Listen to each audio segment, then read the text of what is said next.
नमस्कार. मिसळपाव तर तुम्ही नेहमीच बनवत असाल, वेगवेगळ्या पद्धतीची, वेगवेगळ्या ह्याची, कोल्हापुरी, नाशिकची याची. आज आपण एक वेगळ्या प्रकारची मिसळ बनवणार आहोत. खडे मसाले जे आहेत ना, त्याचे योग्य प्रमाण करून आपण ही मिसळ एकदा जर बनवली ना, तुम्ही घरीच बनवाल, बाहेर अजिबात खाणार नाही. अशी इतकी चवीला अप्रतिम लागणारी ही, कमीत कमी वेळामध्ये तयार होणारी ही मिसळ आहे ना, मस्त छान अशी झणझणीत लगेच होते. इतके टाईमसुद्धा लागत नाही. चला तर रेसिपीला सुरुवात करूया. एका कुकरमध्ये तेल घ्यायचं. इथे आहे ना, खड्या मसाल्याचं योग्य प्रमाण करून आपण ही मिसळ बनवणार आहोत. मस्त छान असे तेल घेतलेलं आहे. मोड आलेले मटकेच घेतलेले आहेत. आदल्या दिवशी मटके सकाळी भिजत घालायचे आणि नंतर दुसऱ्या दिवशी मोड आणून त्याला ठेवायचे. आणि मोड आलेली मटकी जी आहे ना, ती मस्त अशी तेलावर थोडीशी परतवून घ्यायची, धुवून घ्यायची, जेणेकरून त्याचा वास वगैरे असतो ना, तर तो वास वगैरे जाईल. अशाने हलवून मिक्स करून घ्यायची व्यवस्थित. ही जर मिसळ आहे ना, बनवायला सोपी आहे, पण एक खास पदार्थ ह्याच्यामध्ये घालायचा आहे आपल्याला. शेवटपर्यंत ब्लॉग नक्की बघा आणि तुम्हाला समजेलच. आता याच्यामध्ये परतवून घ्यायची, पाणी घालून घ्यायचं, हळद घालायची आहे याच्यामध्ये. कलर छान येतो जेणेकरून हळदीने, आणि त्याच्यामध्ये सगळं पूर्ण मटकीमध्ये आहे ना, सगळं त्याचं रसूनही उतरते आणि मग चवीला एक वेगळी चव येते. तर मटकी आणि हळद आणि मीठ घालायचं आणि मस्त मिक्स करून घ्यायचं. कुकरचं झाकण लावायचं आणि याला शिट्टी काढून घ्यायची व्यवस्थित छान असं. आता आपण इथे त्याला मसाला तयार करून घेऊया. धने घेतलेले आहेत. तुम्ही जर पोहे खायच्या चमच्याने, मोठा चमचा असेल ना, तर 1 चमचा असे धने तुम्ही घ्यायचे. मस्त छान असे परतवायचे धने, कलर चेंज होईपर्यंत मस्त व्यवस्थित असे धने परतवून घ्यायचे आपल्याला. जर खडा मसाला जे आहे ना, हेच आता बघा, प्रमाण व्यवस्थित केलं ना तुम्ही. 2 हिरवी इलायची घेतलेले, लवंग घेतलेले आहेत, मिरी घेतलेली आहे, दालचिनी घेतलेले आहेत आणि सोप घेतलेले आहेत, जिरे. इथे ना, हे परत चमच्यावर तेलामध्ये व्यवस्थित असं परतवून घ्यायचं. मस्त असं ह्याला थोडासा खमंग वास येईपर्यंत. आणि ह्या ज्या खड्या मसाल्याचा वास येतो ना, तो खूप छान होतो आणि चवीलासुद्धा अप्रतिम लागतं. 3 ते 4 मिनटं हे आहे ना, आपल्याला व्यवस्थित असं परतवून घ्यायचं. बघू शकता तुम्ही कसं परतलं गेलेलं आहे. आता आपण सुकं खोबरं भाजून घ्यायचं. किसून घ्या किंवा असं चिरून घेतलं तर तरीसुद्धा चालतं, जसं की तुम्ही दिसतं. याचा पूर्ण कलर होईपर्यंत आपल्याला भाजून घ्यायचं. मस्त एकसारखं हलवत राहायचं, म्हणजे एकीकडे जळणार नाही आणि भाजलं जाईल छान असं. मस्त असं हलवून घ्यायचं. याच्यामध्ये घालायचे आहेत, तीळ घालायचे आहेत. आता तिळाने एक वेगळी चव येते आणि दाटसरपणासुद्धा येतो. व्यवस्थित घालायचं, परतवून घ्यायचं, मिक्स करून घ्यायचं. याला जास्त वेळ लागत नाही. इकडे तिकडे 10-15-20 सेकंद लागतात. थोडंसं तेलाचा वरून शिंतोडा दिल्यासारखं करायचं आणि मस्त असं परत परतवून घ्यायचं तेलावरती. छान असं साईडला काढून घ्यायचं. दुसऱ्या तेल टाकायचं आणि आपल्याला सर्वात महत्त्वाचं म्हणजे कांदा. तर बघा, कांदा स्लाईसमध्ये कट करून घेतलेला आहे. असे मोठे 2 कांदे घेतलेले आहेत. मस्त 1 चमच्यावर तेलावरती हा कांदा परतवून घ्यायचा आहे आपल्याला. मसाला जेव्हा परफेक्ट बनतो ना, तेव्हा भाजी असू द्या, मिसळ असू द्या, कोणताही पदार्थ अगदी छान असा होतो. त्यामुळे मसाल्यावर जास्त फोकस करायचं. आता याच्यामध्ये 1 लसणाचा गड्डा घातलेला आहे, अद्रक घालायचं आणि मिक्स करून घ्यायचं.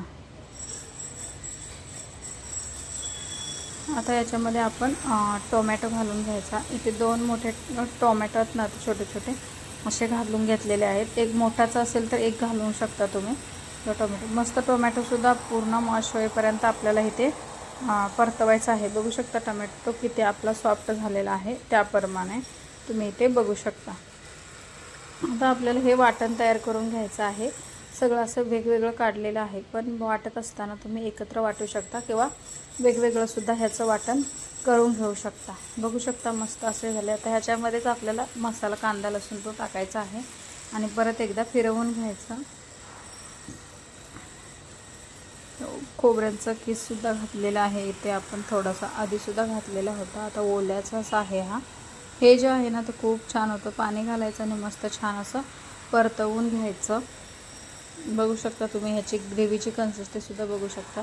अगदी कुठेही रवाळा लागत नाही. खूप मस्त छान अशी बारीक ही ग्रेव्ही तयार आहे. इकडे आता तर्रीदार बनवायचे आहे, त्याच्यामुळे तेलाचा थोडासा वापर इथे जास्त करायचा. कारण त्याला मस्त छान अशी तर्री आली पाहिजे. आणि मिसळ म्हटलं की तर्री आली तरच ते खायला छान वाटते. त्याच्यामुळे तेलाचा वापर थोडासा जास्ती करायचा. हळद घालायची आहे, लाल तिखट घालायचं, जे पण तुम्ही वापरताना ते घालू शकता, किंवा मिरची पावडरचं तिखटसुद्धा तुम्ही इथे घालू शकता, कमी जास्त करू शकता. जो घाटी मसाला असतो तो घालून घ्यायचा. आणि ह्याच्यामध्ये जे वाटण केलं होतं ना, ते वाटण ह्याच्यामध्ये आपल्याला मस्त छान असं परतवून घ्यायचं आहे. पूर्ण वाटण घालायचं आणि थोडं थोडं करून हलवत राहायचं, जेणेकरून आहे ना हे सगळं तेलामध्ये मिक्स करायचं, म्हणजे की पूर्णपणे मिक्स झालं पाहिजे. बघू शकता अशा पद्धतीवरती भाजून घ्यायचं. 3 ते 4 मिनिट ह्याला व्यवस्थित भाजायचं. पाणी घालून थोडंसं जर शिजवलं ना तर मसाला छान असा शिजला जातो. जितकं मसाला करणं महत्त्वाचं आहे ना, तितकं मसाला शिजवणंसुद्धा खूप छान महत्त्वाचं आहे. तर थोडंसं मिक्सरच्या भांड्यामध्ये किंवा वरून गरम पाणी घालायचं आणि छान असा मसाला 1 ते 2 मिनटं मस्त तेल सुटेपर्यंत व्यवस्थित असा हा मसाला परतवून घ्यायचा. गॅस कमी करून ठेवायचा, जेणेकरून मसाले करपणार नाही आहेत त्याच्यामुळे. आता आपण इथे शिजवलेली मटकी घालून घ्यायची. मटकीसुद्धा छान अशी मस्त मिक्स करून घ्यायची, जे बघू शकता तुम्ही इथे हे करून घ्यायची. मटकी आपली व्यवस्थित मिक्स झाली जर हलवायची थोडीशी 1-2 मिनटं, ह्याला थोडीशी याच्यामध्ये ठेवायची अशीच, आणि मग वरून पाणी घालायचं.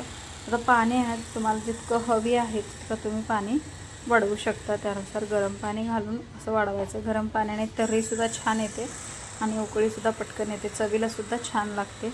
आत्ता जरी तुम्हाला इथे कट कमी दिसत असेल ना, तर बघू शकता थोड्या वेळाने तुम्ही बघा खूप छान असा कट येतो. ह्याला मीठ घालायचं चवीपुरतं आणि मिक्स करून घ्यायचं. आणि मंद आचेवरती ही 5 ते 7 मिनटं व्यवस्थित असं शिजवून घ्यायची. बघू शकता किती मस्त अशी ही इथं आपली मिसळची भाजी जी आहे ना ती कशी तयार झालेली आहे. बघू शकता किती छान कट आलेला आहे. वरून कोथिंबीर घालायची, परत उकळवून घ्यायची, आणि बघू शकता किती मस्त ही तर्रीदार आपली मिसळ इथं तयार आहे. शेवटला तुम्ही ताक घेऊ शकता, तुम्हाला जसं आवडेल तसं डेकोरेट करू शकता. आणि इथं मटकी घालायच्या आधी फरसाणं घालायचं, जेणेकरून खाताना चव येईल अशा पद्धतीने इथे डेकोरेट करायचं. तिखट गोडवालं फरसाण घाला, तुमच्या जे आवडीनुसार आहे ना ते घालू शकता. वरून कट द्यायचा. ही जे आहे ना कांदा लिंबू घ्या, कोथिंबीर घाला, मस्त छान अशी वरतून घालायची आणि पटकन अशी ही गरमागरम खायची. थंड होईपर्यंत त्याची वाट बघायची नाही. सोबतीला तुम्ही ताक घेऊ शकता आणि मस्त असं याचा आस्वाद घेऊ शकता. आता उन्हाळ्यामध्ये ना आपल्या तोंडाला चव येत नाही, बाजारामध्ये जास्तीच्या भाज्या उपलब्ध नसतात, त्यामुळे असं काहीतरी चमचमीत करून खायचं. मस्त छान असं बघू शकता मस्त किती दिसते ना. ही जर दिसायला जितकीच सुंदर आहे ना तितकीच चवीला अप्रतिम लागते. बघा कशी वाटली रेसिपी कमेंट करून नक्की सांगा. चॅनेलवर नवीन असाल तर लाईक, शेअर आणि सबस्क्राईब मात्र नक्की करा. भेटूया आपण अशाच एका नवीन रेसिपीसोबत. तोपर्यंत बाय बाय.